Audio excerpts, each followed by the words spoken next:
ಕಾಂಗ್ರೆಸ್ನವರು ಇದರಲ್ಲೂ ಕೂಡ ರಾಜಕಾರಣವನ್ನ ಬೆರೆಸುವಂತ ಪ್ರಯತ್ನವನ್ನ ಮಾಡ್ತಿದ್ರ. ನೀವು ಸೀನಿಯರ್ ಪಾಲಿಟಿಷಿಯನ್ ಸರ್, ಇಂಥ ಸಂದರ್ಭದಲ್ಲಿ ಯಾವ ರೀತಿ ನಡ್ಕೊಳ್ಬೇಕು ಅನ್ನೋ ಸಲಹೆ ಕೊಡ್ತೀರಾ ಸರ್? ಈಗ ಖರ್ಗೆ ಅವರು ಈ ಘಟನೆಗೆ ಯಾವುದೇ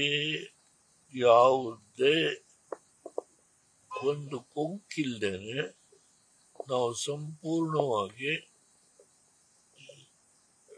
ಪ್ರಧಾನಮಂತ್ರಿಗಳ ಜೊತೆ ನಿಲ್ತೇವೆ ಅಂತ ಹೇಳಿದ್ದಾರೆ.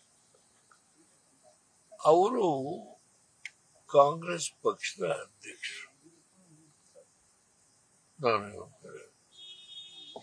ಅವರೇನು ಹೇಳಿದ್ದಾರೆ, ಹಿರಿಯ ಮುಖಂಡರು ಅನುಭವನ ಹೇಳಿದ್ದಾರೆ.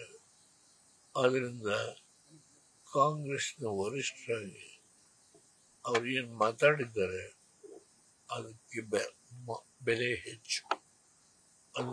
ಅದಕ್ಕಿಂತ ಹೆಚ್ಚು ನಾನು ಏನು ಹೇಳಲಿಕ್ಕೆ ಹೋಗಲ್ಲ.